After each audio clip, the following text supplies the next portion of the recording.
ایک बूढ़ा आदमी कांच के बर्तनों का बड़ा सा टोकरा सर पर उठाए शहर बेचने के लिए जा रहा था। चलते चलते उसे हल्की सी ठोकर लगी तो एक कांच का गिलास टोकरे से फिसलकर नीचे गिर पड़ा और टूट गया। बूढ़ा आदमी अपनी इसी रफ्तार से चलता रहा जैसे कुछ हुआ ही ना हो। पीछे चलने वाले एक और राहगीर ने देखा तो भागकर बूढ़े के पास पहुंचा और कहा, बाबा जी, आपको शायद पता नहीं चला, पीछे आपका एक बर्तन टोकरे से गिरकर टूट गया है। बूढ़ा अपनी रफ्तार कम किए बगैर बोला, बेटा मुझे मालूम है। राहगीर हैरान होकर बोला, बाबा जी, आपको मालूम है तो रुके नहीं।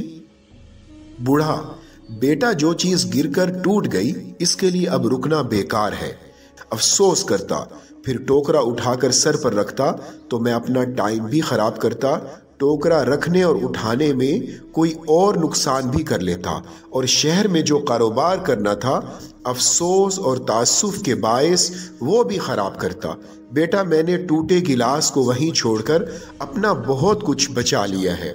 हमारी ज़िंदगी में कुछ परेशानियां, गलत फहमियाँ, नुकसान और मुसीबतें बिल्कुल इसी टूटे गिलास की तरह होती हैं जिनको हमें भूल जाना चाहिए, छोड़कर आगे बढ़ जाना चाहिए। क्यों?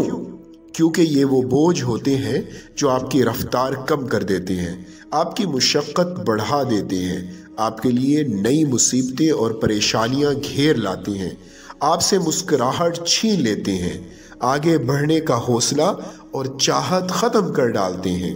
इसीलिए अपनी परेशानियों, मुसीबतों और नुकसानात को भूलना सीखें।